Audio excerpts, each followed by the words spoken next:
Sebab yang ketiga yaitu kecenderungan kepada apa yang telah berlalu yang melemahkan iman.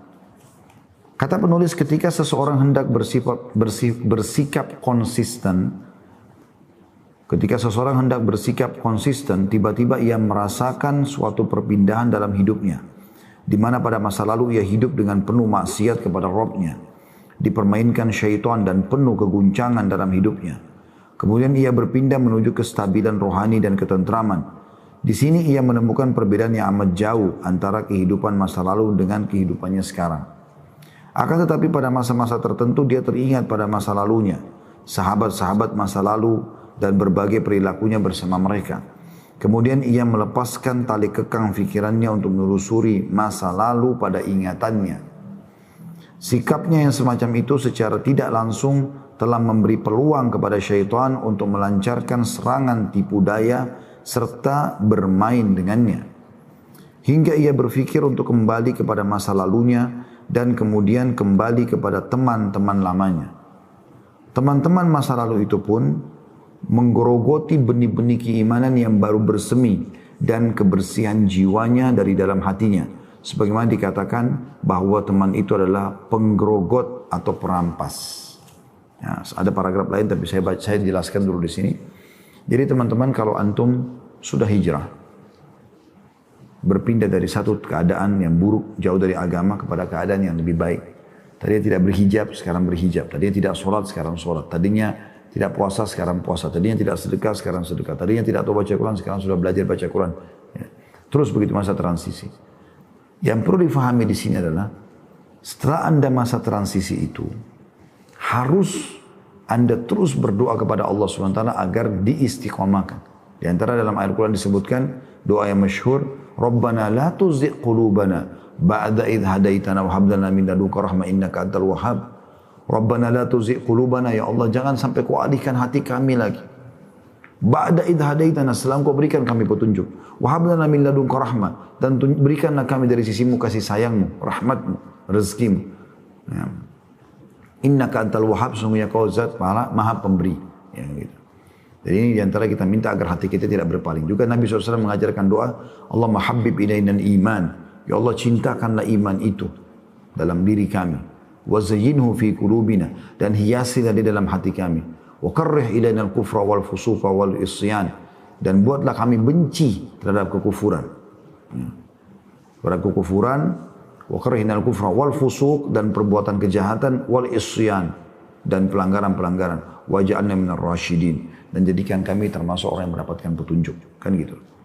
Jadi kita gitu. Itu yang pertama, kalau Anda sudah mulai hijrah, maka Anda harus selalu berdoa kepada Allah SWT.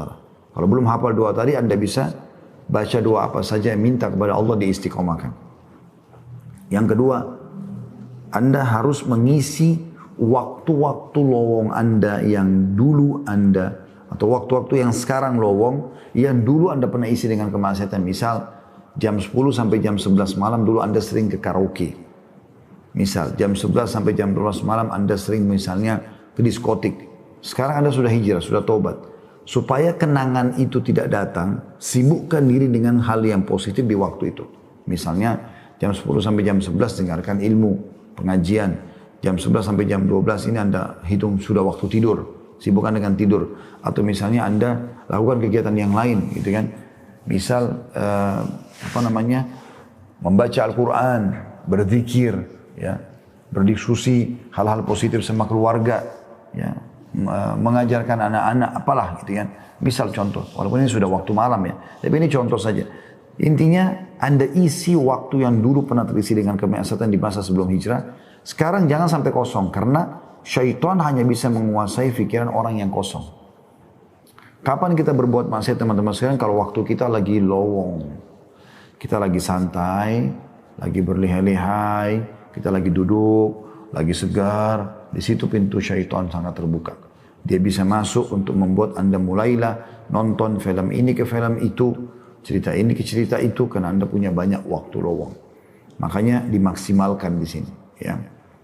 Dan ini Anda harus lakukan yang kedua.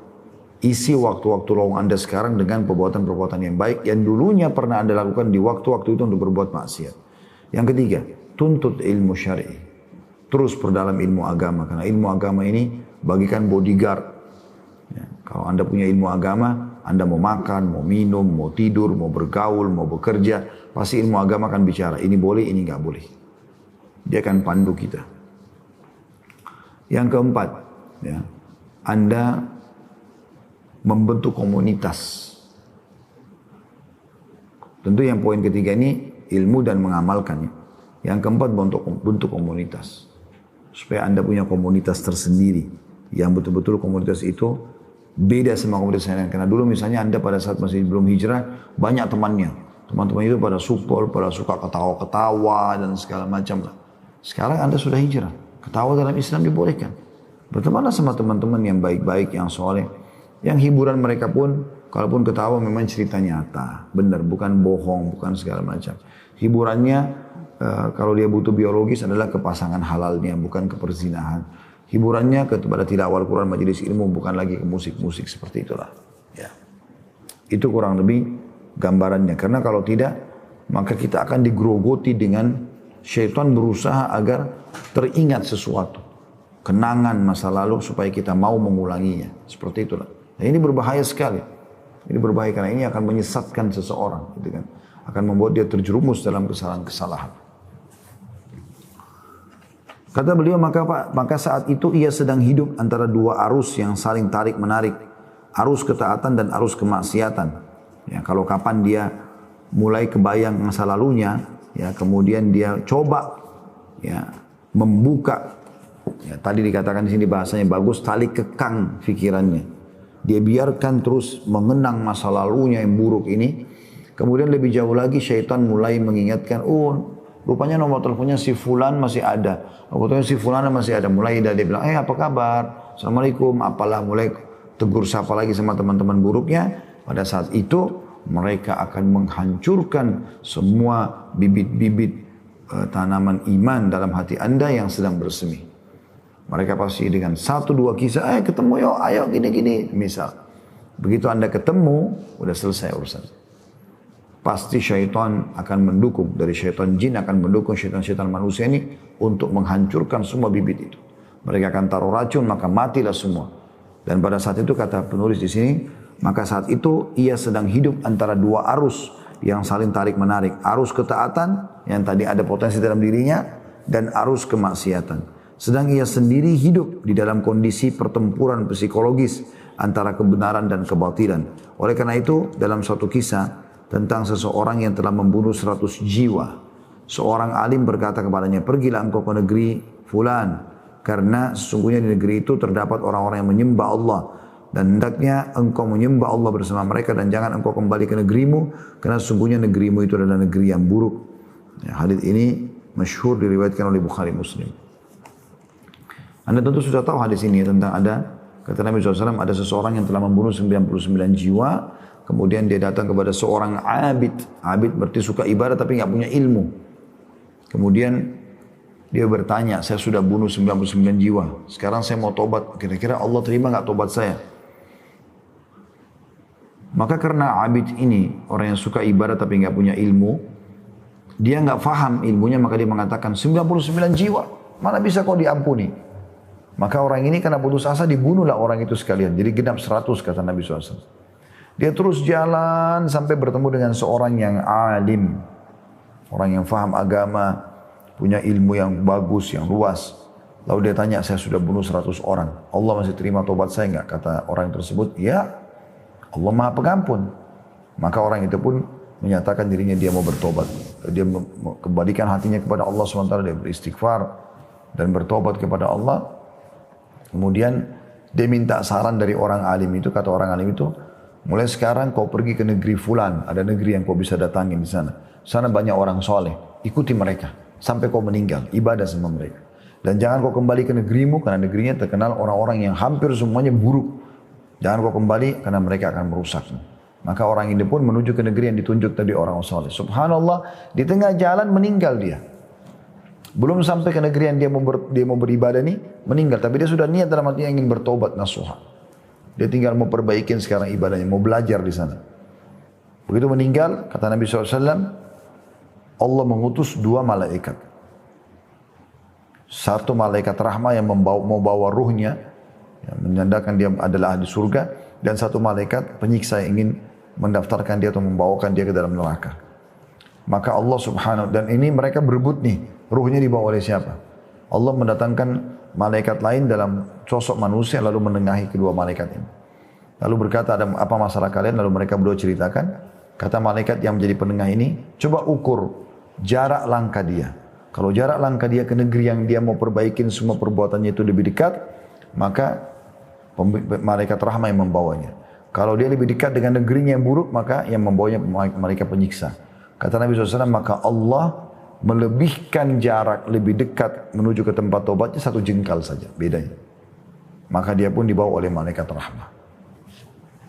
Jadi kita lihat di sini teman-teman sekalian, bagaimana pentingnya seseorang jangan sampai merusak taubatnya.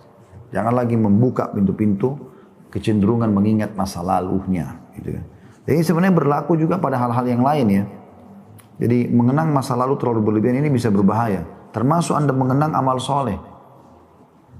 Kalau Anda cuma sekedar menjadikannya sebagai sebuah pemicu agar bisa Anda menjaga hal yang sama atau Anda lebih baik sekarang, itu masih mungkin boleh. Tapi masalahnya kadang-kadang ada orang, oh dulu saya sudah 10 tahun menjadi pengurus masjid, pengurus yayasan. Sekarang saya sudah tidak lagi. Ya 10 tahun lama, sekarang tidak apa-apalah saya bermaksiat, na'udzubillah. Dia bilang begitu misalnya. Maka dia bermaksiat setahun, bisa saya maksiat setahun itu mungkin lebih besar dosanya, hukumannya daripada pahala yang dia dapatkan selama 10 tahun tadi. Misal contoh, gitu kan. Ada orang begitu subhanallah. Dia orang baik, tapi karena dia buka dirinya untuk bergaul dengan orang bebas, maka akhirnya terjerumus dalam kesalahan-kesalahan. Dan ini bahaya. Untuk kembali kepada tangga yang pertama, keimanan yang pertama, atau poin pertama tadi, masalah orang soleh itu sulit. Bisa tapi sulit.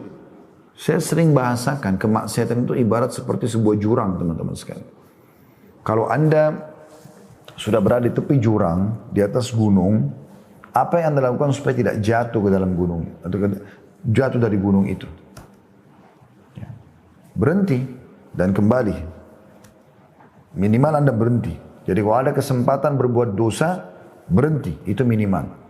Ya, maksimalnya adalah tinggalkan. Karena kalau Anda bilang, saya mau coba dulu jatuh nggak sih? Kakinya coba-coba di lereng gunung itu, maka dia bisa jatuh. Dan pada saat dia jatuh, terguling-guling ke bawah, untuk kembali lagi ke atas butuh upaya yang sangat luar biasa. Harus punya alat-alat, tenaga, segala macam untuk dia bisa naik kembali ke atas. Para ulama berkata, sepatutnya orang yang telah bertobat untuk memisahkan diri dari keadaan-keadaan yang biasa ia lakukan di masa maksiat, serta berpaling secara menyeluruh dari semua itu, dan menyibukkan diri pada hal-hal lain yang mendukung sikap konsistennya. Ini adalah poin penting yang harus diperhatikan, sebab syaitan selalu berusaha untuk melakukan tipu dayanya terhadap mereka yang telah bertaubat agar kembali kepada sahabat-sahabat lamanya dengan alasan mengajak mereka untuk kembali kepada Allah. Sementara ia belum memiliki keteguhan dalam menerima petunjuk, dia sendiri masih lemah imannya. Ini adalah suatu kesalahan dalam langkah strategi pengaturan waktu saja. Yang wajib ia lakukan adalah memperkuat diri dan selalu waspada dengan cara memperkaya diri dengan ilmu-ilmu agama sebagai perisai diri untuk menangkal syubhat dan syahwat yang akan dihadapi dalam perjalanan dakwanya. Jika karakteristik dai telah sempurna, maka saat itu ia boleh bertemu dengan sahabat-sahabat lamanya untuk mengajak mereka kepada Allah dengan selalu memohon perlindungannya. Jadi kalau betul-betul dia sudah berbekalkan ilmu yang luas, keimanan yang luas, dan memang dia hanya murni mau bertemu dengan temannya, dan dia yakin bisa mendakwahi mereka, itu tidak ada masalah. Tapi kalau hanya sekedar mengenang masa lalu, pernah berduaan sama perempuan ini, pernah pergi sama teman-temannya ke tempat acara ini dan itu, misalnya, dan itu buruk maksiat, maka ini akan langsung membuat semua apa yang sudah dia lakukan dan dia tanam dari keimanan hancur, lebur gitu kan. Tapi kalau dia sudah punya ilmu agama yang kuat, kemudian dia ingin mendakwahi teman-temannya yang dulu karena dia tahu ada masa lalu yang kelam dengan cara-cara syar'i tentunya ya. dengan cara-cara syar'i, maka itu adalah hal-hal yang insya Allah dibolehkan ya, dan tidak ada pelanggaran di dalamnya. Allahu a'lam.